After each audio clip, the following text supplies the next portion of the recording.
Someone, help, someone, help. When I went to my in-laws' house for the holidays, I heard a faint voice from the garden calling for help. At that moment, I had a bad feeling. The house was unnaturally quiet, and my mother-in-law and brother-in-law, who were supposed to be there, were nowhere to be found. I went out to the garden from the front door to check the source of the voice, and there I found my mother-in-law tied to a doghouse with a dog collar. What? No way! How did this happen? I had a fight with David the other day. It was a pretty big argument and it seemed to have settled down, but he tied me up while I was sleeping and forced me here. When did this happen? 3 days ago. Let's get this collar off right away. However, the collar was fixed with super glue and couldn't be removed. This is terrible. Why would he do this? Wait a minute, I'll get something to cut it. I went into the house and brought scissors, managing to cut the collar and free my mother-in-law. I've seen my brother-in-law mistreat my mother-in-law many times before. I never thought he would go this far, and I felt compelled to protect her. This is unbelievable. Mom, you should come live with us. With my father-in-law gone, I'm the only one who can protect her now. When I said this, I got an unexpected response. You are no longer part of this family. What? After talking with my mother-in-law, I found out that my husband and brother-in-law had done something to me that I didn't remember. The details were shocking, but there was more turmoil waiting inside the house. My name is Rebecca, I'm 46 years old, and I'm a housewife. I met my current husband after graduating high school, when I started working at a machine parts factory. We dated for a year and got married when we were 20, and had a child the following year. After taking maternity leave and returning to work, my husband's job performance skyrocketed, leading to rapid promotions. By the time he was 30, he was in charge of an entire factory and was promoted to factory manager. I decided to quit my job and become a full-time housewife. Travis is really motivated. Who would have thought he'd become a factory manager at 30? It was quite the talk at the company. It's only natural if it's to support the family. I have to work hard. Nicholas is already 9 years old. He'll be going to middle school, high school, and college. We need to save up for that. I had no dreams when I joined this company after high school. I want Nicholas to find something he loves. For that, we need money, and I want to support him. My husband had thought it through. He had no dreams himself, so he wanted our child to live with dreams, and he had been working hard for that. Travis, that goal of yours is like a dream in itself, isn't it? I think it's wonderful. I'll do my best with the housework, so let's build a great family together. At that moment, I realized how strong my husband was. His strong desire to protect the family came through, and I was sure we could keep working hard together. What are you doing here after so long? Come to complain again, Travis? Whenever we visited my in-laws after getting married, my brother-in-law, who was a freeloader at the in-laws' house, would always start something with my husband. He always bragged about his prestigious college degree, constantly reminding me of his superior intelligence, and honestly, I was getting sick of it. What's your problem? I'm not complaining. Since Dad hurt his leg, it's been tough every day, right? Mom's doing all the housework, and having a bum like you around must be a nuisance. It's time you moved out. What did you say? A high school graduate like you has no right to talk back to me. I can't believe someone like you even managed to get married. It's infuriating. Can you two stop fighting the moment we get home for the holidays? Why is it always like this? Shut up, you old hag. Your inefficient housework drives me crazy. Stay out of this. You're not a kid anymore, so stop acting like one. We have kids, and this is a bad influence. Just stay in your room. Whenever we visited my in-laws, these sibling fights would happen. The cause was always my brother-in-law, who couldn't stand that my husband, whom he considered beneath him, was married. Moreover, he couldn't stand my mother-in-law's clumsy, scatterbrained personality and would always mock her, getting frustrated at her actions. David, you better know what's coming if you don't knock it off. Just because I hurt my leg doesn't mean you can disrespect Lucy like that. I won't tolerate it anymore. Back when my father-in-law was healthy, he would get furious and even violent when my brother-in-law insulted my mother-in-law, once leading to the police being called. Because of this, my brother-in-law often belittled my mother-in-law only when my father-in-law wasn't around. However, my mother-in-law, knowing that my father-in-law would always defend her, would report everything to him, ensuring he would scold my brother-in-law. Visiting my in-laws was always like this, so I disliked my brother-in-law, and so did my children. I don't like Uncle. Why is he always angry? Does he just stay inside all day?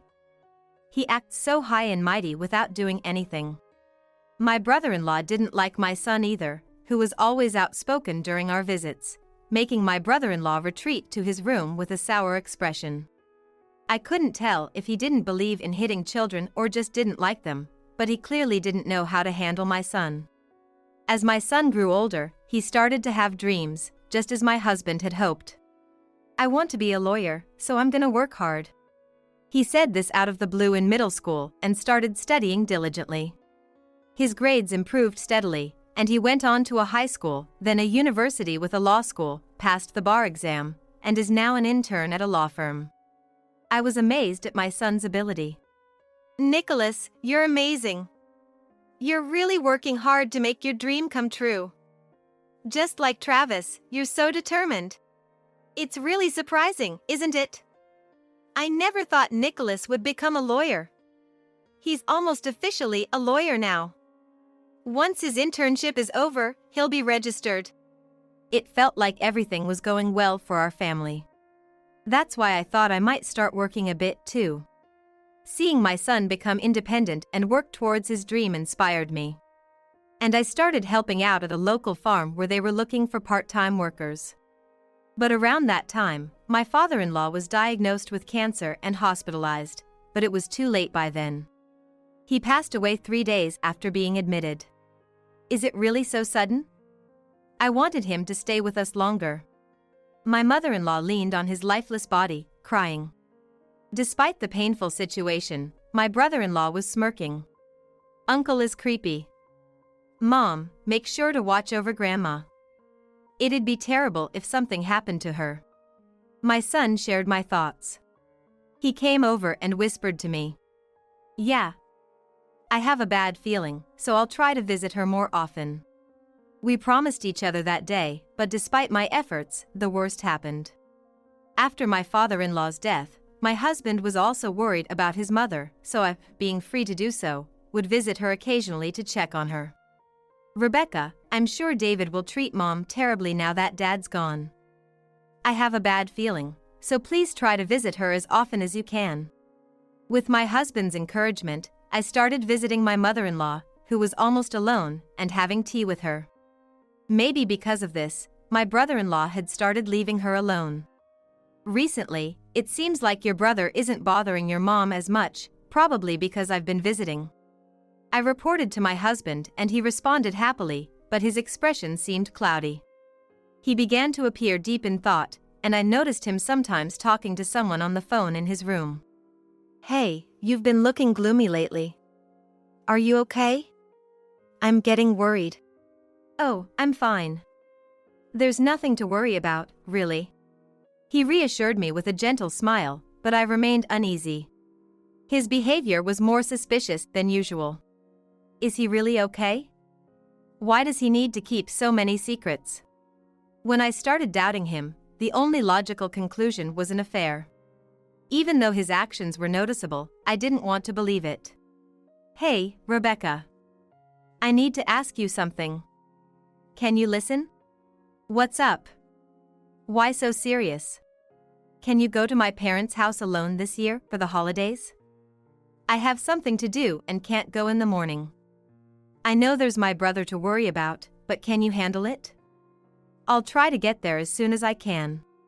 My husband said this with a serious expression on his face. There must be something important. Sensing the importance, I agreed. About a week before the holidays, the farm where I worked got busy, and I was engrossed in harvest work. As the busy season ended, the next day was the day to visit my mother-in-law. I'm sorry. I'll try to get to my parents' house as soon as possible, so please take care of my mom until then. Worried about his mom, my husband had said this the day before. I was also worried about her since I hadn't been able to visit for a week due to the busy season. I decided to go as early as possible the next day. But when I arrived, there was no sign of my mother-in-law in the house. Even more, I couldn't sense my brother-in-law, who usually stayed in his room. Where on earth had they gone? As I pondered at the entrance, I heard a faint voice from the garden saying, "Someone, help, someone, help." Fear gripped me, but I decided to go to the garden and see who it was. To enter the garden, I had to open a fence.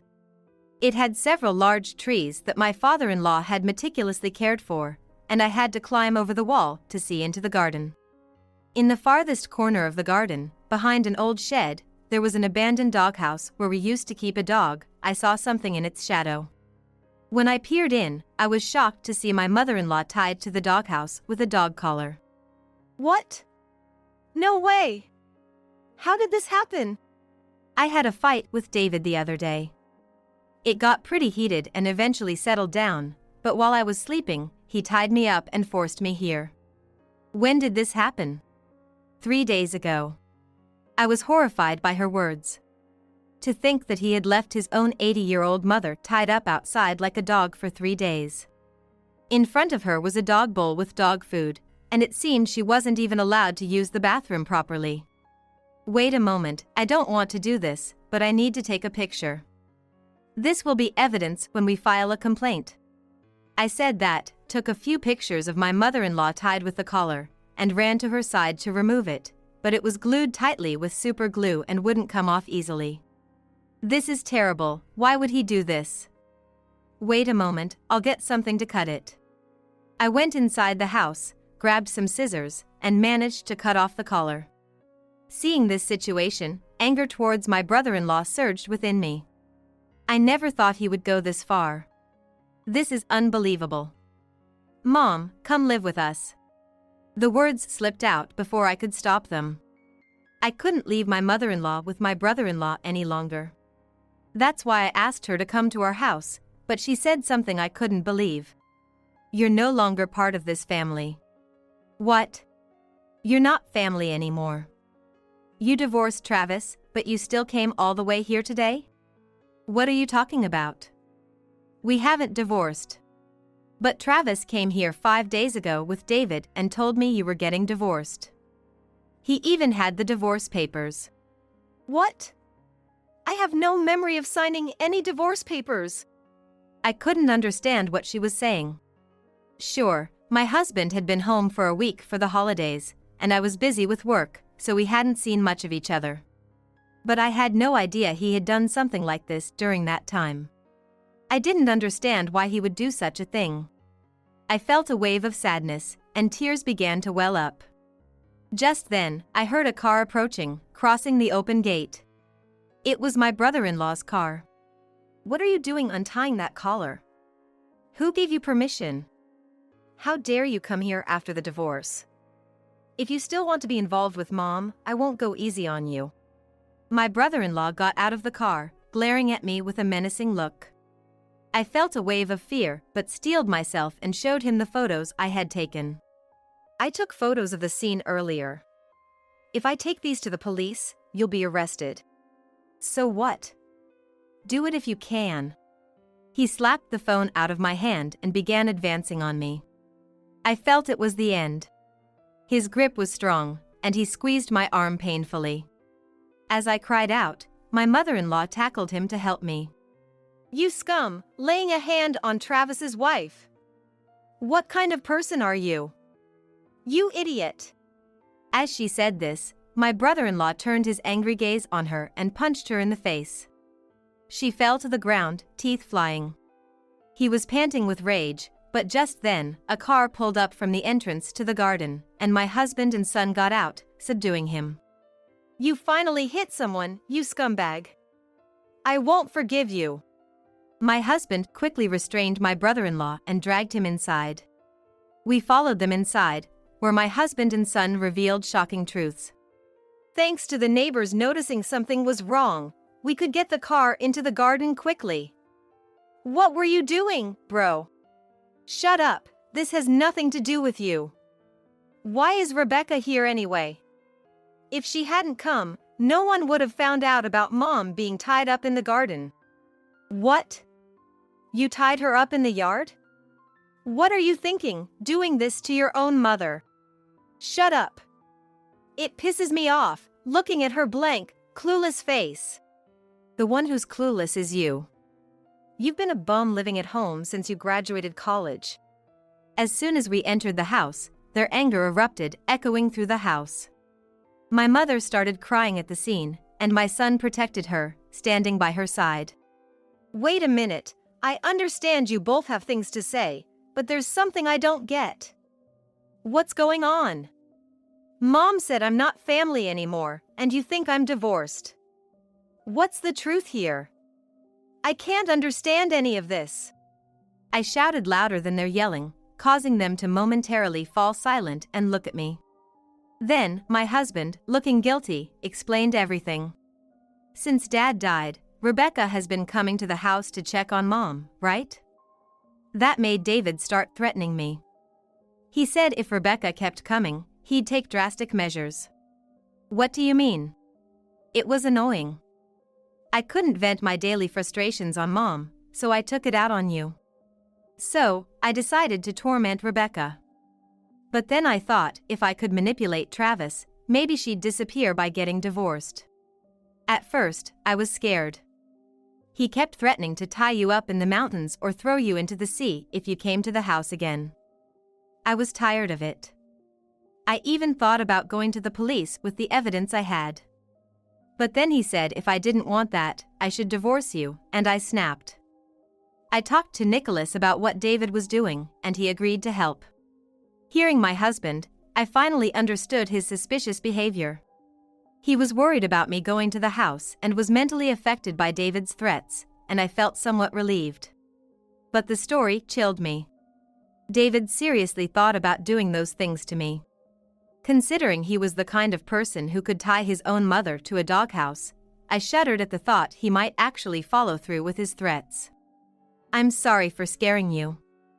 I got real divorce papers, forged your signature, and took your stamp. I wanted to let him believe we were divorced. Wait. Didn't I go with you to file it at the city hall? How did it not go through? Divorce papers won't be accepted if they're forged. Dad knew that and went to explain everything. Before they could process it, we retrieved the papers. You brat. I've always hated you. Your smart mouth irritates me. Do you think you're smart just because you went to a third-rate college? Nicholas is much smarter than you. Stop looking down on others. Enraged by my husband's words, David grabbed my son's collar, ready to hit him. But my son calmly stopped him with legal talk. According to the law, even if an assault doesn't result in injury, it can result in 1 year of imprisonment. You hit Grandma and broke her teeth. Under aggravated assault, causing injury can result in up to 15 years in prison, and it is a felony. I filmed your actions as evidence. If I report this to the police. My son, unfazed by David's threats, spoke calmly, causing David to momentarily loosen his grip. Taking advantage of the moment, my son shook off David's hand and stood before him. I decided to become a lawyer to protect Grandma. I studied hard for this. My knowledge is not half-baked like yours. Sorry, but you'll be punished for this. David, overwhelmed by my son's determination, collapsed on the spot. Still, he tried to intimidate my husband and son by shouting. Shut up. Why should I suffer? Mom's to blame for always doing the same things that annoys me. That day too.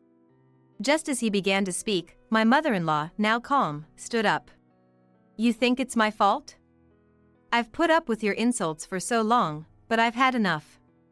Your attitude has always been so overbearing and scary that I couldn't do anything, but now I'm going to say everything. Not just about that fight, but all the terrible things you've done to me. How many awful things have you subjected me to? My sudden outburst left David stunned and speechless. I had always obeyed his commands quietly, but now, with strong allies to protect me, I began to unleash everything I had been holding back. I don't know what you think you're capable of, but ever since you graduated from college, you've changed.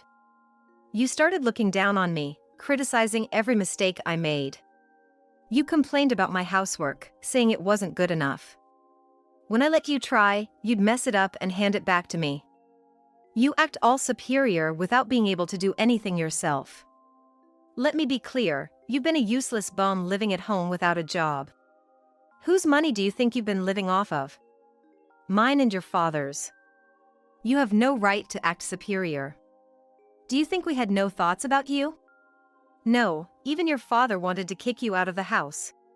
She poured out her anger and past frustrations, tears streaming down her face as she confronted David. He refused to listen, staring at the floor as if he couldn't hear her. Fueled by rage, she marched up to him, grabbed his lowered head, and forced him to look at her. 3 nights ago, you started complaining to me as usual. You forced me out of the bath, saying, "Don't take so long in the bath, hurry up, I can't get in." I tried to keep it peaceful, but as soon as you got out, you started complaining again. Because you took so long, the water's cold now. What were you thinking? What if I catch a cold? What's your problem?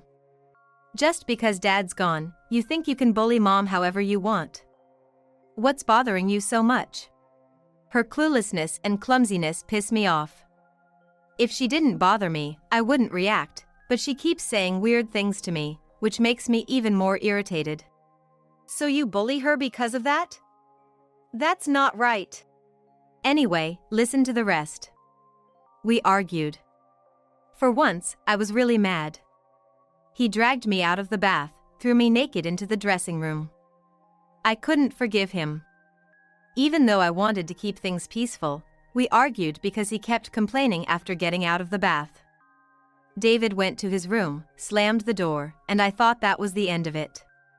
But in the middle of the night, he put a dog collar around my neck, dragged me to the yard, and chained me up. I tried to remove the collar, but it was glued on, and the chain wouldn't come off either. So I've been in the yard since then, barely eating. Hearing this, my husband became even more furious. He grabbed a chair in front of him and raised it. Wait, if you hit him, you'll end up in jail too, just like Nicholas said. If it means hitting someone who left Mom in the yard, I'd gladly do it. I might as well kill him. My husband raised the chair with murderous intent. Realizing he was serious, David dodged. The chair broke apart on the floor. My husband still had part of the chair leg in his hand and was about to strike David's head when my son intervened. You can't hit him and get charged with assault, Dad. The police will be here soon, so just hang on. Ha, what are you talking about? The police are coming? Why? Are you that stupid? The neighbors got suspicious the moment you tied Grandma up in the yard. They couldn't see what was going on inside the house or in the yard, so they were debating what to do. They were about to call the police when we happened to pass by. We asked them to hold off but to call if things got worse. Thinking the police wouldn't come after all this is what's strange. I can't believe how much you hate Mom, David. Despite everything, David still didn't want to believe the police were coming, cursed at Mom, who had revealed the truth about 3 days ago, but my son restrained him and pinned him to the floor. You can't resist anymore. Keep running your mouth. It's already decided that you'll be arrested. Grandma, thank you for testifying about what happened 3 days ago. We recorded everything, so don't worry. As my son spoke kindly to her, I quickly displayed the photos on my phone. I also took pictures of you tied up, Mom. There'll be evidence too, right? My son nodded and gave a thumbs up, saying, yes, those will be solid evidence. My mother-in-law, feeling the weight lift, collapsed to her knees and began to cry. When Travis told me he was divorced, I was speechless. I'm so relieved it wasn't true. I always thought we should have kicked David out, but your father couldn't do it because he was our son. He wanted David to know the real world. He admitted he was too lenient and died regretting it. This incident would make him sad, but I think he'd forgive us. She cried, clinging to my husband until her tears dried up. When the police arrived, my son released David and handed him over. We provided all the evidence to the police, explaining my son was a law student and giving them the law firm's name he was interning with. If he makes any claims, our firm will handle it, he told them. With undeniable evidence, David was sentenced to 15 years in prison. Rumors spread quickly, making it to the local news, and even some national outlets picked up the story. A few reporters visited the house, bombarding my mother-in-law with questions. I never thought this would become a national news story. Reporters keep coming and asking questions. Why do I have to go through this? David's gone now, so just leave me alone. She complained to me whenever I visited. Mom, there's only you in this house now. Why don't you move in with us? It'd be safer for you. The reporters will eventually stop coming, but it's best to move now. She looked around the house wistfully, reminiscing about the past. You're right. Let's leave this house empty for now. It's still livable, so let's fix it up and rent it out. Is it hard to leave? A bit. My husband built this house, so it's sentimental, but it's too big for just me. If someone else can live here, that'd be best. Since everyone's here today, let's celebrate with a feast. She served a homemade, lavish meal. And my son and husband looked on happily. Mom seemed more vibrant than before. From then on, things moved quickly. We completed the move, leaving the in-laws' house vacant. One day, while my mother-in-law and I were at the old house for maintenance, making sure it was always ready for use, my son happened to visit and announced his engagement. In the course of the conversation, he asked if he could live in the in-laws' house. I'd be happy if Nicholas lived in that house. Are you sure you want to? Yeah. It's a precious house filled with memories of Grandma and Grandpa, and I want to take care of it. With that, my mother-in-law agreed, and the in-laws' house officially became my son's home. This ensured that the house would be inaccessible to David, who would be released in 12 years. We felt that all preparations were finally complete. It's sad for David, but after everything he did, we don't want him back. By the time he's released, he'll be in his 60s. He'll have to fend for himself. With this future concern resolved, we now live peacefully. David will be released in 12 years, but by then, we'll be in our late 50s. Nicholas will be in his 30s, an adult. We have nothing to fear from David. We focus on living our current happiness to the fullest. My mother-in-law lives by this motto every day. Inspired by her, I used the spacious land of the old house to create a garden and grow vegetables, fulfilling my dream. This has led to a fun and fulfilling life. My daughter, Jessica, is getting married, and we're heading to a meet and greet with both families. When we entered the designated room, Jessica's in-laws-to-be, John and Linda, were already seated. They seemed to have been talking about something, as their faces wore an eerily amused smile. I wondered what was so funny as I looked at the table, and saw that there were settings for 3 on our side. I realized this was a sly way of harassing us, and said to myself, I see. Please have a seat. Oh, it's just the 2 of you? We're a single-parent family. I lifted the corners of my eyes and replied as calmly as I could. But Linda still had a lingering smile. Right, I remember now. Maybe you should take this in a Tupperware? It must be tough being in a single-parent household. Linda covered her mouth with her hand, trying to suppress her laughter. Despite her harsh words, I didn't even bat an eyelid. Seeing this, Jessica tapped my shoulder. That's terrible. Mom, let's go home. Why's that? If it means you have to suffer, I'd rather not get married.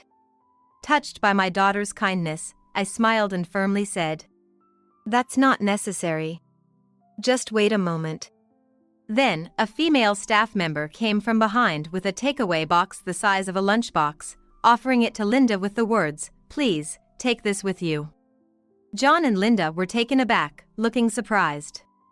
If being low income is tough, please, take this. What? My name is Emily Johnson. I'm in my 50s, feeling the midpoint of my life deeply as I live in a slightly spacious 3-bedroom house with my daughter, Jessica.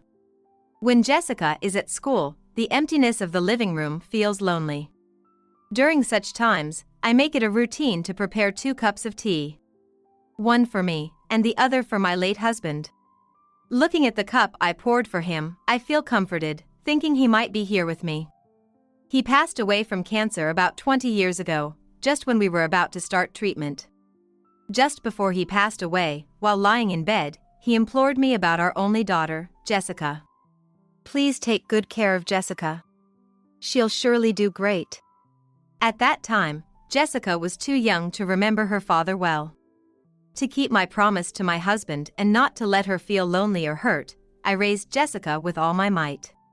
Putting my needs second, I balanced work, house chores, and parenting, managing to send her to college even as a single parent.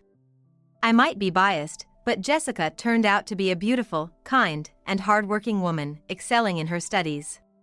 She's my pride and joy. After graduating, she got a job at a corporation and started living on her own. I can't always rely on you, Mom. I'll start repaying you back, bit by bit. Don't worry about me. Just do your best. Eat properly, don't stay up late, and remember, I'm not a kid anymore, I'll be fine. What are you saying? You'll always be my precious child. On the eve of her move, Jessica and I talked about the past, the future, and her father until late into the night. We never ran out of memories to share, losing track of time. Even after she started living alone, my smartphone would frequently light up with her messages. From the struggles of unpacking and cooking, to her experiences at work and stories about her colleagues. Every message made me feel as if she was right there with me. Jessica must be feeling lonely in her first time living alone. But after half a year, the messages from her gradually became less frequent, changing from every 3 days to once a week. She's really doing her best. There's a saying that the absence of reliance is a good reliance. The lack of messages probably means that Jessica's days are fulfilling. Thinking this, even the tea I made for my husband seems to nod in agreement. When about 1.5 years had passed since Jessica started her job, on a warm, late autumn day, I received a call. It was Jessica, and as I answered, wondering what was up, she sounded excited, saying, "It's been a while.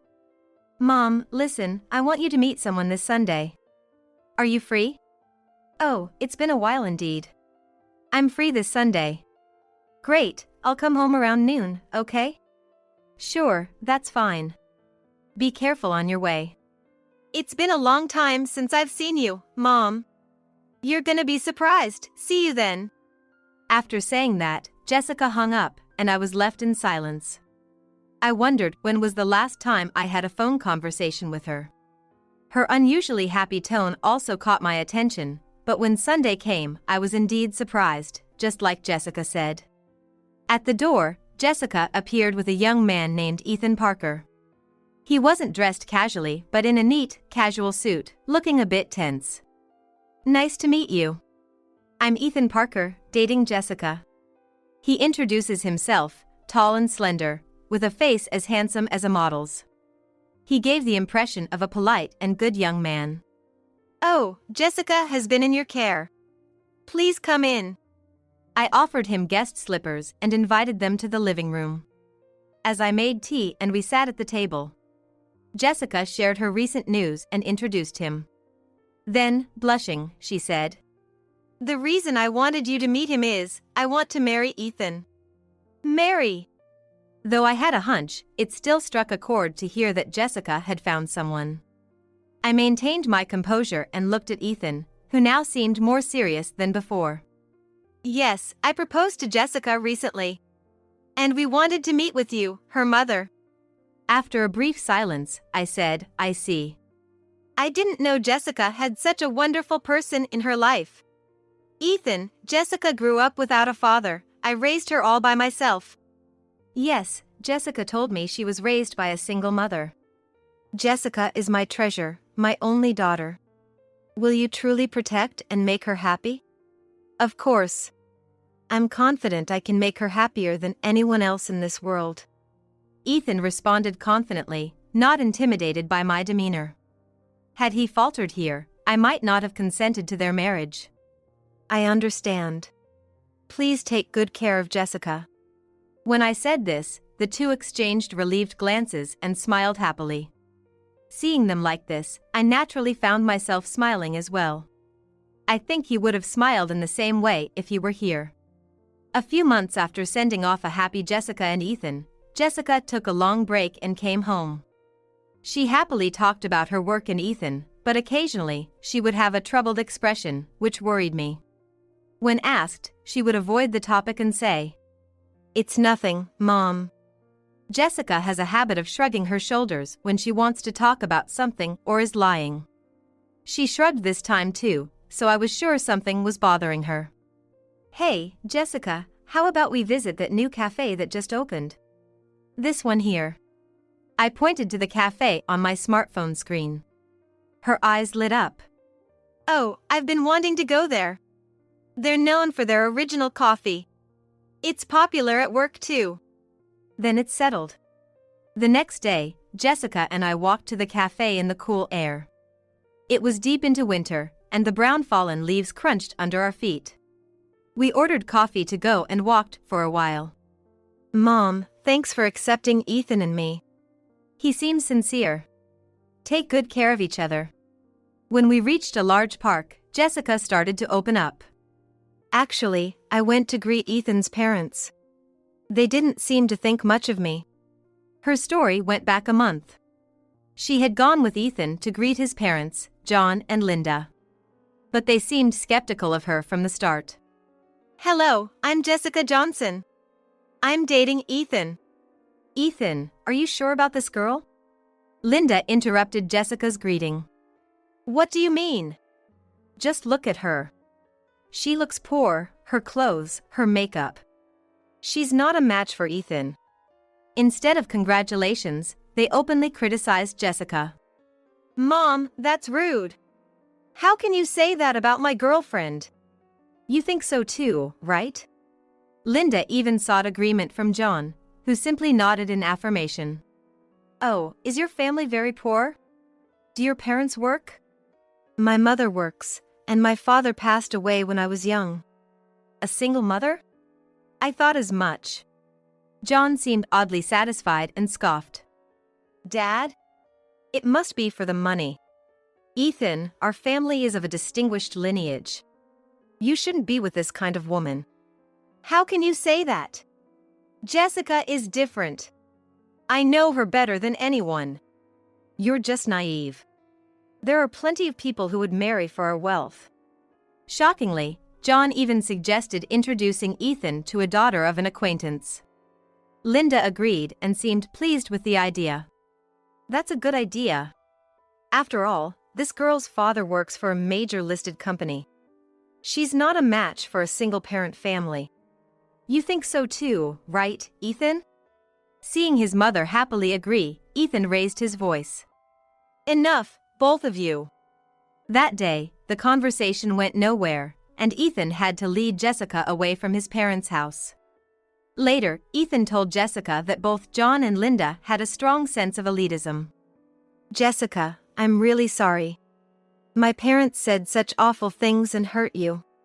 He apologized repeatedly and promised to always protect her. Listening to this on a park bench, I was struggling to contain my anger. "So, what did his parents say about the marriage?" "We went again last week, and despite their sarcasm, Ethan convinced them to accept us." "Are you okay with that?" Jessica bit her lip and shrugged. "Yeah, I'm okay. We won't be living together, and I can handle it." "All right." It was clear that the relationship between the Parkers and Jessica was strained. Even with Ethan's promise to protect her, there would be limits. Knowing the difficulties ahead, I wished I could advise her to reconsider the marriage. However, having already given my consent, that was no longer an option. Even in just this short period since the greeting, Jessica looked so downcast. The thought of her having to wear that sad expression for the foreseeable future was unbearable. About the meeting between both families, I think maybe I shouldn't attend. Why? Because I don't want to make you feel uncomfortable. I'd rather not have the meeting if it's going to upset you. Until then, Jessica had been acting bravely, but now her eyes seemed to well up. Though she didn't cry, she was evidently trying to spare me from the same unpleasant feelings. Her kindness pained me, but I smiled. Don't worry about me. Let's have the meeting properly, so your marriage is recognized by everyone. Under the cold sky, Jessica and I sipped our cold coffee on our way back home. When Jessica told Ethan about wanting to go ahead with the meeting, he seemed very surprised and worried about her. "You don't have to push yourself," he said. I'm fine. Mom doesn't mind either. If that's what you want, I'll talk to my parents about it. On the day of the meeting, Jessica and I went to the venue. We were silent, but I decided to face the situation with my head held high and my chest puffed out. We took a taxi to the designated famous hotel, taking deep breaths at the entrance. However, Jessica was still anxious. When the hotel was chosen, Linda had made a snide remark, adding to Jessica's unease. That famous hotel featured in commercials. I know it's a place unfamiliar to your family. Such unnecessary comments should have been brushed off, but Jessica took them to heart and completely shrank into herself. I gently embraced Jessica's shoulder, signaling with my eyes, "It's going to be okay," and we started walking together. At the entrance, Ethan, who seemed to have arrived earlier, was waiting for the elevator. Thank you for adjusting your schedules to meet today. Ethan looked much more nervous than the last time we met, sweating even in the cold of winter. No, thank you. We appreciate your efforts today. Well, you might have heard from Jessica, but this hotel is where my father works, and... Ethan stuttered, clearly worried his parents might say something offensive. Given their attitude towards Jessica, I expected they would treat me the same. I replied with confidence. Yes, I am aware. There's no need to worry. Besides, you look more handsome when you're confident. Ethan looked up sharply, just as the elevator doors opened, and an announcement indicated we should proceed upstairs. We stepped in and rode up to the designated floor. Entering the assigned room, John and Linda were already seated, smirking in a way that seemed both creepy and amused. Glancing at the table, I noticed that only 3 sets of dishes were prepared on our side. I immediately understood this subtle form of harassment. "Oh, we've been waiting for you. Please take a seat." "Oh? Just the 2 of you? We are a single-parent family," I replied, lifting the corners of my eyes, trying to stay calm. But Linda's smile turned into a sneer. "Oh, right. Why don't you take this home in a container? You must be poor." Single mothers must have such low incomes, always hungry, right? That's right. The income of single-parent families is well known to be low. Linda covered her mouth with her hand, barely holding back her laughter. Despite the shocking comments, I remained unmoved. Seeing this, Ethan couldn't help but cry out. Dad, Mom, stop it right now. This is too disrespectful. At that moment, Jessica tapped my shoulder. This is terrible. Mom, let's go. Why? If it means my mom, who sacrificed everything for me, has to suffer like this, I don't want to get married. Hearing this, Ethan turned around in shock. Jessica! I looked at them and said firmly. That's not necessary. Just wait a moment. Then, a female staff member approached from behind with a lunchbox-sized pack and offered it to Linda. Please, take this to go. Linda and John were taken aback, looking utterly confused. If you're concerned about low incomes, please, take this. What? At least Mrs. Johnson here is far from being poor. The staff member, speaking clearly, placed the pack down and stepped back gracefully. Linda and John were indignant. You. How dare you do this? That's right. You're fired, fired. Right, dear? Both of you, please calm down. She's an old friend of mine. The rude ones here are you too. The woman turned to me, smiled briefly, and said, "The division head is always so busy." Division head! Linda and John's reactions were comically exaggerated, almost tumbling off their chairs. John was sweating profusely, not just on his forehead but all over his face. I hadn't intended to hide it, but I am the daughter of the president of the group company that owns this famous hotel. I have worked for this company for many years, continuing even after marriage. When I was pregnant with Jessica, I took maternity leave like any other employee and raised her while working in place of my husband. By the time Jessica entered college, my efforts were recognized, and I was promoted to division head, thanks to recommendations from colleagues, but this couple was unaware of it. Are both of you listening? I addressed the two lying on the floor with a firm voice. Today, we came here to discuss the marriage between my dear daughter and your son, Ethan. It seems you have spoken very poorly of my daughter. I glared at them, causing John and Linda to shudder. I replaced my husband, who passed away from illness when my daughter was young, working hard to provide her with both love and education. Ethan swallowed nervously. I trust my daughter and the person she has chosen. Even if they come from a family that judges others by income and behaves rudely, I see Ethan as a respectful and fine young man, an important addition to our family. I paused for a breath before continuing. I believe you too care for your child. So, I ask again, do you accept the marriage of my daughter and Ethan? The room fell silent. John and Linda were trembling, and Ethan seemed to hold his breath. Jessica had never seen this side of me before. She was speechless behind me. Well? Linda looked resentfully at John.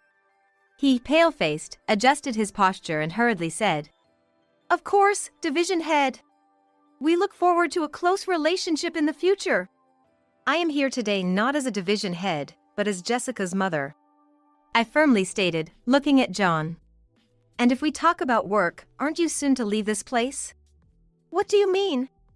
I had already investigated John's reputation within the company. When Jessica told me Ethan's father was John Parker, the name rang a bell. His disdainful attitude towards Jessica and being a hotel employee was a dead giveaway. He had a bad reputation in the hotel, and I had often heard about John's high-handed behavior towards his subordinates. Additionally, he was reported to be absent from work under the pretext of meetings, and a personnel hearing was imminent. "That's why you should really reflect on your own actions," I told the speechless John. Linda suddenly stood up, her face red with rage, and lunged at me with a wild scream. But when I easily dodged, she fell over with a groan, like a squashed frog. To Linda, who was sprawled on the floor, I delivered a final warning. "Also, know this, if you ever interfere with Jessica and Ethan's happiness, I won't stay silent." After pinning down the helpless couple, I urged Jessica and Ethan to leave with me. Of course, I left their handling to my childhood friend. Half a year passed, and it was now summer. The sticky humidity was tough to bear, especially in my 50s. The weather forecast promised another day of intense heat, making an umbrella essential outdoors. As I walked to the supermarket, I thought about what happened afterward. After the meeting, Ethan had apologized to Jessica and me several times. "I'm really sorry for my parents' disrespectful behavior." He was so apologetic he even bowed to the floor, prompting me to quickly lift him up. "You don't need to go that far. Your sincerity is apparent. It's just so embarrassing. I don't want anything to do with such parents anymore." "But they are the ones who raised you, aren't they?" "No, my aunt and uncle raised me. My parents left me with them until I went to college." I had always wondered why Ethan's character was so different from his parents' arrogance. It turns out his aunt and uncle, who raised him, were decent people. Recently, Ethan formally cut ties with his parents after they came begging for money. After the meeting, Linda called Ethan in a panic. "Ethan, your dad lost his job. They said it was due to job negligence." But Ethan responded indifferently. "That's tough. Don't talk like it's someone else's problem." We're out of money, you need to send us some. Mom, I know about it. Uncle told me, you have a spending habit, right? What are you talking about? If you could just get rid of that habit, wouldn't our lives be more comfortable? Please stop relying on me. That guy, always saying unnecessary things. After that, there were several more phone calls. Linda had exhausted her savings because of her spending habit, and even John's retirement fund was running low. Struggling financially, Linda and John were not only asking for money but also insisted on speaking to the division manager. They kept calling all the time, morning, noon, and night, so eventually, Ethan's patience ran out. Both of you, just stop it. I don't want to cause trouble for my wife or mother-in-law. Saying that, he abruptly ended the call and blocked their numbers.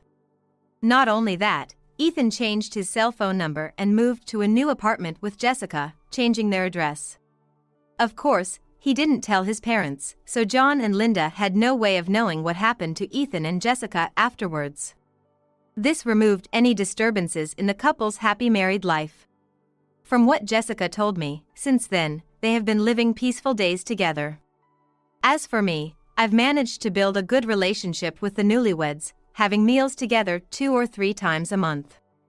Also, this incident made me realize a big misunderstanding. I had been working hard to ensure Jessica didn't face hardships, raising her on my own, but in doing so, I had completely stopped going on trips, which was my hobby. Jessica thought she was the reason I gave up my hobby. My efforts to spare Jessica any worry or hardship ended up making her worried about me. Don't worry about me from now on. I want you to spend time and money for yourself, Mom. Until Jessica said that, I was enjoying living alone at home, but since then, I started going on trips on weekends. I, who loved domestic travel, started visiting places I wanted to see and places with fond memories. Strangely enough, as I worked hard in my daily job, I began to feel it's okay to spend time and money on myself. Moreover, exploring recent lodging facilities has even benefited my work. Projects have been progressing more smoothly, killing 2 birds with 1 stone. Thinking of this as thanks to Jessica, I finished paying at the store and left. Today's shopping was also for ingredients to cook dinner together with the 3 of us. Looking up, I saw Jessica coming from the opposite side. Mom, are you okay? Don't overdo it, let me carry that for you. Jessica hurried over and easily lifted the shopping bag in my right hand. Oh, thank you. Shall we go then? Yeah, Ethan's gonna come right after he finishes work. He's been looking forward to your summer vegetable curry, Jessica said, smiling sweetly. I'll have to make plenty then. Recently, there was happy news. Jessica is pregnant. This made not only me and Ethan happy, but Jessica as well. I'm secretly planning to send clothes and toys for the grandchild, keeping it a surprise for the 2. Though I wonder if it's too early, I know the child will be here before we know it. I'm already eagerly awaiting the day I can meet this new life. I'm Mary, 42 years old. 10 years ago, I married a man I met at work. He was divorced with a child, whom I've raised as my own while working. During this time, my husband started his own business and, despite many ups and downs, persevered as the president until the end. My stepson turned 20 this year. He left home 2 years ago to attend a university in a neighboring state and seems to be managing well living alone. But our ordinary life changed abruptly. My husband passed away. He died of a heart attack, and there was nothing that could be done. While I was overwhelmed with grief, there were countless things to take care of, including the funeral and various arrangements, and before I knew it, the day of the funeral arrived. The funeral was a small, family-only affair, as my husband wished. His parents had already passed away, and being an only child, the only family he had by blood was our son. My parents and siblings didn't get along with my husband, so we didn't invite them. It was just me and our son at the very small funeral. Before the coffin was taken away, my son came to me in the waiting room. "What's wrong?" I asked him as usual, but he didn't respond. His expression was almost blank. When I asked again, he suddenly started saying incomprehensible things. That's enough, you parasite. What? Stop clinging to Dad. You just came in later and started sucking up all his money. You fake mother parasite, just renounce your inheritance and disappear. The real family is just me. After saying that, he left the room, slamming the door behind him. The sound echoed painfully in my heart. After that, we didn't talk, and as soon as the funeral was over, he went back to his dorm. I couldn't ask him what he meant by his words. I tried to contact him, but my messages were left unread, and he ignored my calls. I couldn't confirm anything, and it was already the next day. Today, I tried contacting him several times, but still no response. And with work tomorrow, it's difficult to just leave for his dorm in the neighboring state. So, I stopped by a convenience store to pick up some light food and drinks, then headed home. When I entered my apartment, I noticed a sliver of light under the door to the living room. Hesitantly, I approached and opened the door quietly. To my surprise, there was my son, sitting on the living room sofa, seemingly waiting for me. What are you doing here? After moving out for his dorm, my son only came home for the holidays, like Christmas and New Year's. Even during the recent wake and funeral, he didn't stop by here, he just went straight from his dorm and back. Ignoring my obvious confusion, my son confronted me in a calm voice, or rather, a slightly mocking tone.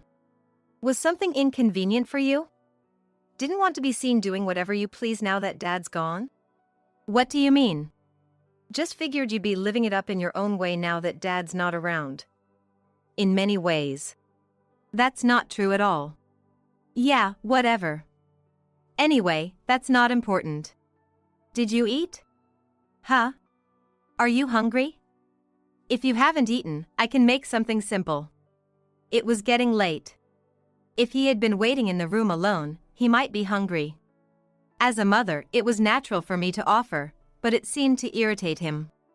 Suddenly, he slammed his hand on the table in front of him and glared at me with hostility. You!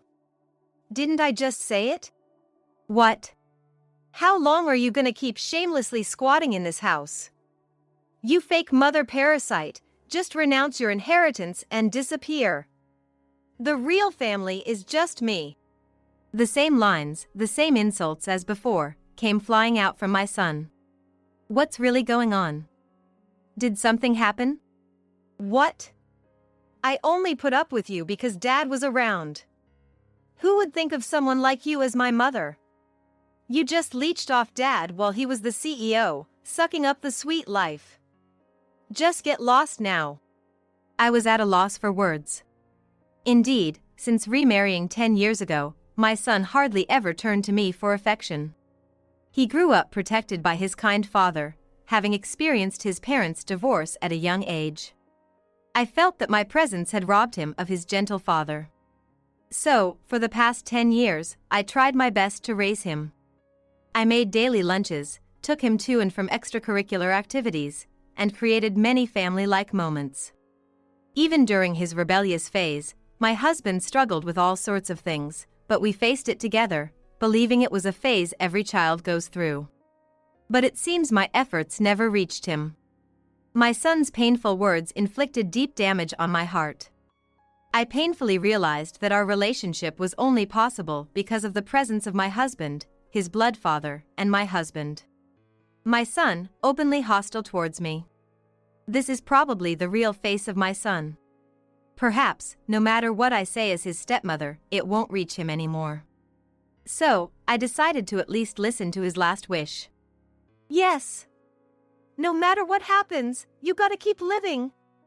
Absolutely. Huh? Don't you act all high and mighty, you fake. The words from my son, filled with such intensity, felt like they were piercing through me. What do you want? Get out of here. What? This house belonged to Dad, which means it's now mine. No place for a fake family like you. Kevin. Shut up. Don't talk to me. Don't even say my name. I really want to tell you to get out right now. But I'm kind because you did take care of me when I was a kid. I'll give you a week's notice. This is my house. I can't live in that tiny apartment forever. Just hand over the place and get lost. The last look my son gave me left deep wounds in my heart. With that, he left for his dorm. A week later. After work, I checked my personal phone and saw an unbelievable number of missed calls and messages. Most of them were from Kevin, just as I expected. I turned off my phone for a while and headed home. After a quick dinner and a bath, I turned my phone back on after a few hours. As soon as I did, the sound of countless messages and missed call notifications wouldn't stop. I tried to go through them, and the moment I marked the messages as read, Kevin called, as if he had been waiting. Hello? Hey! What the hell do you think you're doing? Don't mess with me. I could hear my son's anger through the phone. It wasn't surprising. The first message had come in the morning. Calm down first. I can't talk to you if you don't speak properly. What? You're the one making it impossible to talk properly. What's this about the house being up for sale? So, it was about that. Not really surprising. How about we meet and talk? Where are you? Outside the house. I see. So, you saw the for sale sign and started bombarding me with calls. Makes sense. Of course. He must have been there since the morning. Well, there's nowhere else for him to be, I guess. For now, you can still get into the house. If you have the key, go in and wait. It's completely empty, though. What? The key still works? He hadn't even tried it. I suddenly remembered my husband, who had a simple and slow-witted side, just like my son Kevin. He must have tried the key after I suggested it. I could hear the sound of the door opening through the phone. He probably stepped into the entrance, relieved and slightly relaxed, judging by the deep breath I heard. Yet, he couldn't hide his emotions or embarrassment, and his voice came out harshly. Just hurry up and get here. The call abruptly ended, and I let out a heavy sigh. In the midst of my hectic daily life, having just relaxed at home, honestly, going out was a hassle. There were still a mountain of things to do. But I knew I had to have a proper conversation with my son, for various reasons. Resigned to this, I put my coat back on and headed to my former home. As I opened the unlocked door, I saw the cold hallway leading to the lit living room. Walking quietly over the chilly floor, I found Kevin sitting cross-legged in the middle of the empty living room. You're late. How long do you expect people to wait? What? I came right after the phone call ended. My stronger tone surprised Kevin a bit. But ever since we met, he was always biting back, not just at me, but also at his biological father, my husband. He wasn't going to back down now and lashed out even more. Are you kidding me? What's with the for sale sign?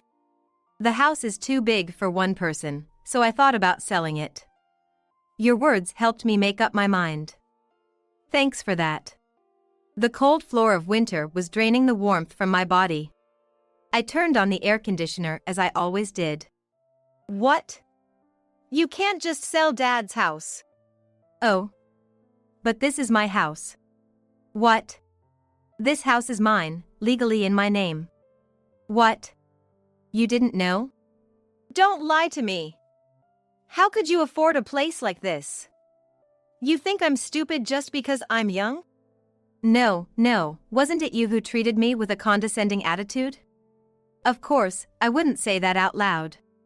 No, it's legally in my name. I can show you the registration if you want. His real thoughts spilled out as I spoke with deliberate firmness. How can someone with no money like you afford it? You must have tricked Dad into giving you the money. Just like you wormed your way into his life for his money when he was a CEO. I knew it. Even though my husband and I tried desperately to connect, Kevin never opened up his heart. Correctly speaking, my husband became a president after we got married. But it's true Kevin probably thought some random woman was approaching his father, who could earn enough to start a company. But that doesn't change the fact that you, his son, were freely spending his money, right? What? You thought I didn't know? You sneaked into Dad's company and stole money during your middle and high school years, didn't you? Kevin's face stiffened, not expecting me to know. In reality, it was Kevin, not me, who was siphoning off his father's money. How do you know that? I didn't at first. Your father was desperately hiding it to protect you. But eventually, there were accounting issues, and when pressed, your father admitted, Kevin has been coming to the company and taking money. Dad knew? Of course he knew. How much do you think you took from Dad's company? How would I know? $400,000. What? And I think you probably took a few thousand more. Kevin probably didn't even realize he had stolen that much. Seriously? He muttered, shaking his foot slightly. No point asking what he spent it on now. By the way, aren't you wondering how I know all this? Yeah. How do you know so much about Dad's company? You must have been up to no good. The nerve of this kid, accusing me of wrongdoing. It's only natural I know. It's my company. What? That company is mine, so of course I know about it. No way. That was Dad's company. Don't tell me you took over it. I wouldn't take over such a small company that was in huge debt. Debt? Yes. Dad's company was on the brink of collapse, so we included it under our group to turn it around. That's why you could go to college and still ask Dad for money. You should be thanking me. What? Dad was indeed the president since he went independent 8 years ago. But eventually, he became an employed president under our group. Like a salaried president. Why? Like I said, the company was in huge debt and had no way out, so we took it under our wing. But why? Your father had no business acumen. He thought he could handle it even after you stole $400,000 from him. That's impossible for that company. It couldn't make up for a $400,000 loss. So, we took it under our group. Dad cut his salary to pay employees, and I paid for all our living expenses and this apartment, which I owned, to reduce the burden. As I spoke calmly, Kevin's reaction was surprisingly mild, beyond his stiffened expression. He seemed unable to keep up with the facts spilling from my mouth. What do you mean, you already owned it? Oh, I've been investing in various things since I was young. I owned several apartments, including this one, which I bought to rent out. When we were looking for a new place to live, I thought it would be suitable for our family. You own several apartments? Yes, real estate income. How did you have money to invest when you were young? Well, who are you, anyway? After living together for 10 years, he's finally asking. He always thought of me as just an ordinary office worker. Lack of interest is a scary thing. Living life ignoring what should be seen and known. Even the most important things, like your own family. My efforts at parenting were one-sided after all. It wasn't just Kevin's fault. The trauma of divorce in his early years, the appearance of a stepmother he couldn't accept, being tossed around by the whims of adults, these are undeniable facts. But neither my husband nor I could find the answer to what to do. We were either not allowed to find it, or we were not allowed to find it. Now, it's just a result. I need to explain this to Kevin too. I calmly laid out the facts to the suspicious Kevin. Do you know Turner Group? I'm the COO there. What? The Turner Group? Remember my maiden name? Ah. Right, Mary Turner. Daughter of the CEO of Turner Group, the heir to the Turner family. No way! I've never met your family. That's because your father avoided them. He didn't want to face them after running off with the heir to the Turner family, a divorced man. So, he avoided any meetings. What? And then, we had to include his failing company under our group's umbrella. Without even apologizing. That's probably why he lacked business skills. My husband indeed spent his last days running from the Turner family.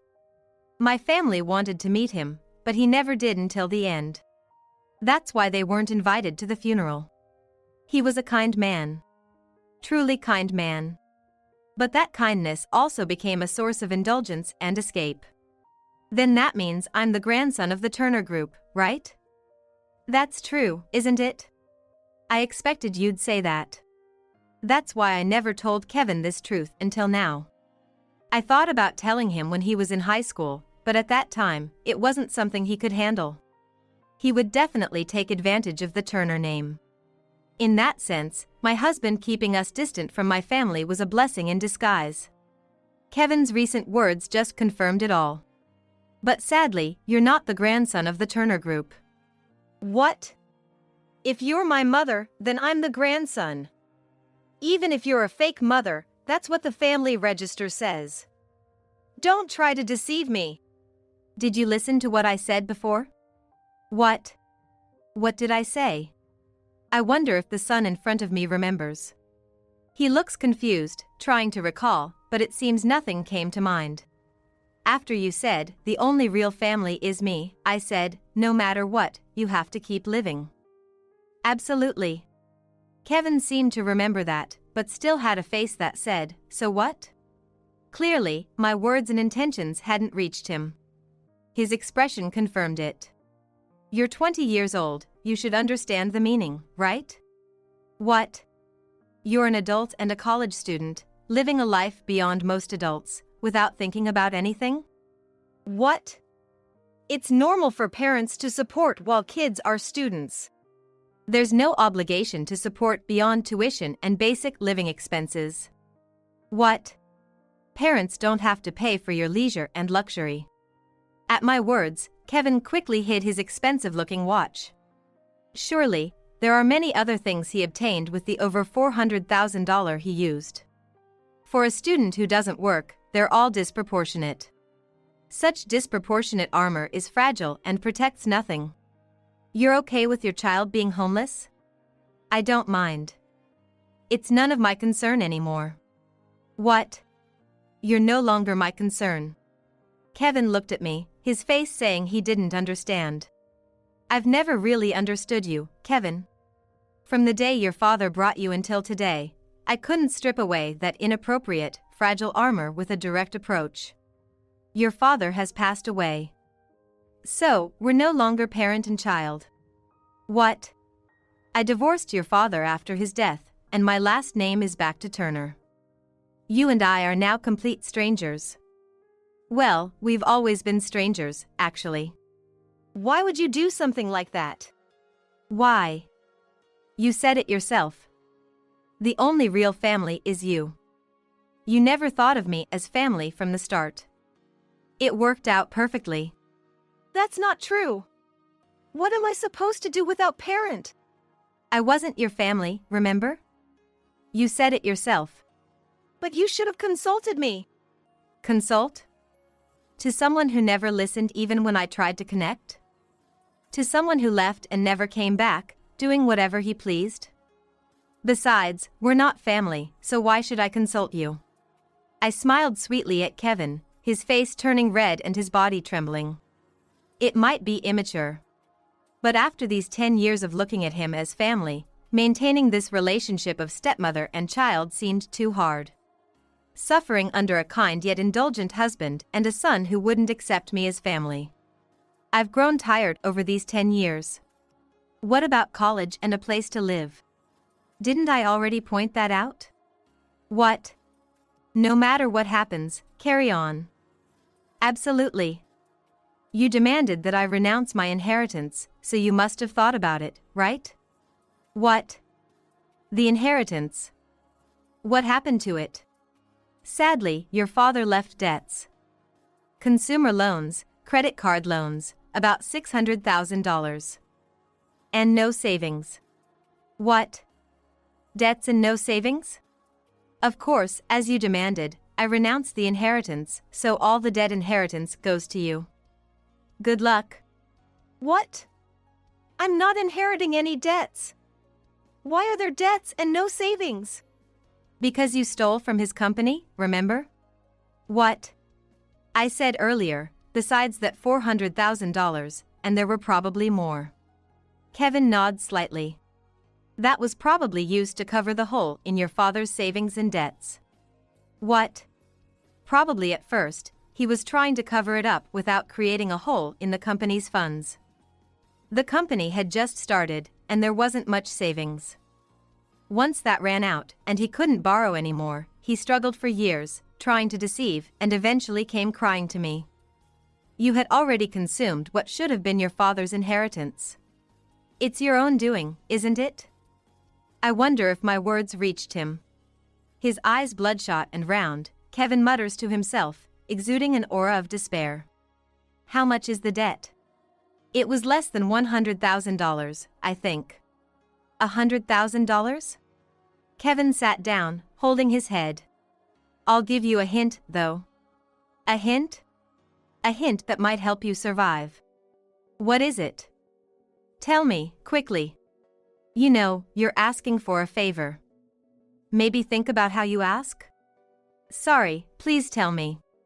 Like I did, you can renounce the inheritance too. Really?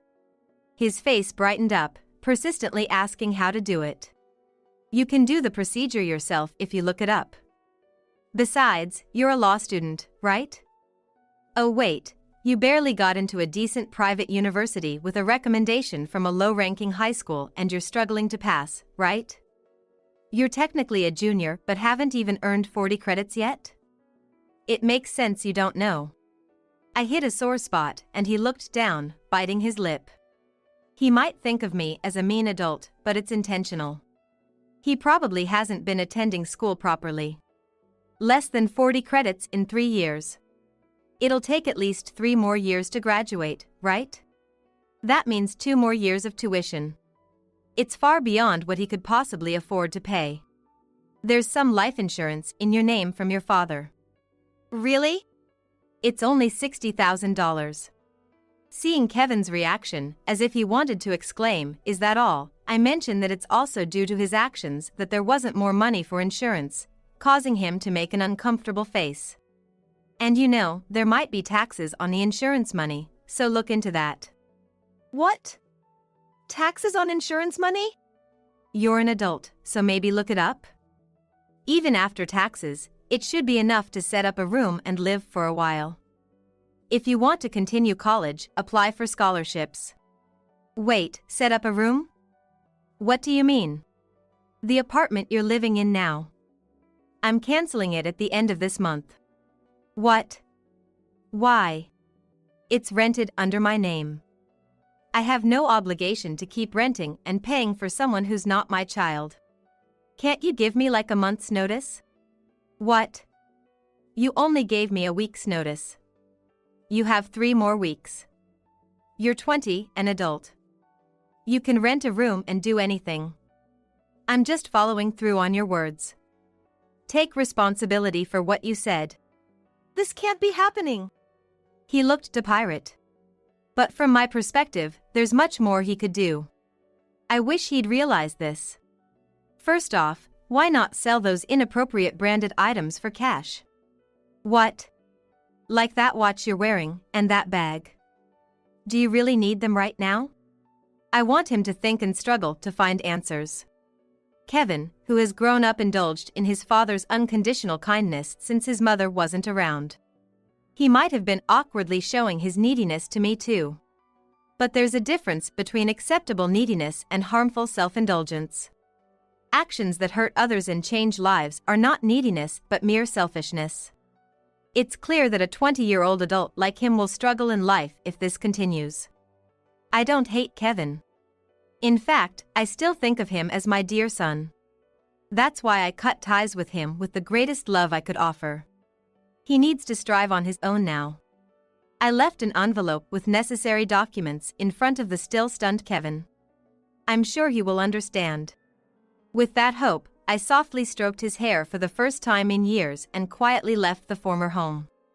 3 years have passed since my husband's death. Every year on his anniversary, I visit his grave and update him. There, I always find beautiful blue gentians laid out. The person who offers flowers to my husband, who had no siblings or parents. I'm sure it must be the person I have in mind. The meaning of the gentian flower is consoling sorrow. Blue gentians symbolize sincerity. The same color as my husband's favorite tie. It's out of season to get these flowers now. I wonder what he thinks and where he gets them. Every year, I lay white gentians next to the blue ones. Their meaning is sincere character. Like my straightforward, kind husband, watching over Kevin from afar. After finishing my visit, I returned to the office.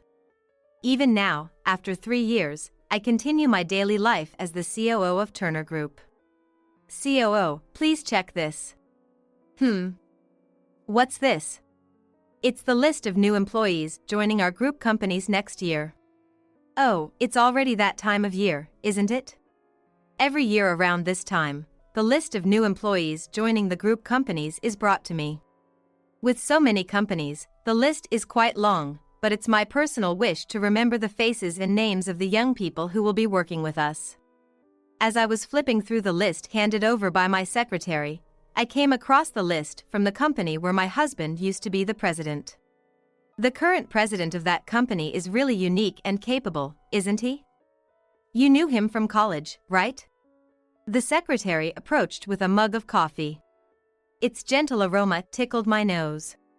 Yes, he's been a friend since college. He did great in another company, so I lured him over to lead. It was a great success. The company has shown significant growth since then. After my husband's sudden passing, I had to look for a new president. Given the tough business conditions, it was hard to find suitable staff. That meant there was no one suitable within the company either, leading to a tough situation. So I managed to persuade a friend of mine, who had joined a venture company with only a few employees, to join as the new president, and had grown the company to a scale of 100 employees. The existing employees were initially puzzled by the completely different approach of the new president. However, his personality and power led the team, and he continues to elevate the company. I was curious about the new employees he had chosen. As I flipped through the list, I saw a familiar face. It was Kevin. What's this about? I called my friend immediately. Hello. Hey, I didn't hear about this. About what? The new employees starting in April. Oh, were you surprised? He seemed to know what I was talking about. Surprised? Why is he there? Why? Because he's interesting. What? He is quite interesting. His life until 3 years ago was quite heavy, but these last 3 years have amplified his character. I have only high expectations. Listening to my friend, I stared at Kevin's photo on the list. His face had changed significantly, looking much more mature. The expression he had when I last stroked his hair was nowhere to be seen. Okay. Take care of him. Like you have to tell me. The call was abruptly ended. Even though he says that, I know he's watching over Kevin. That's good. I thought to myself, feeling relieved. I might never meet Kevin directly, but I'm sure I'll hear about him often. I can't feel the softness of his hair, but I gently stroke his photo on the paper and smile.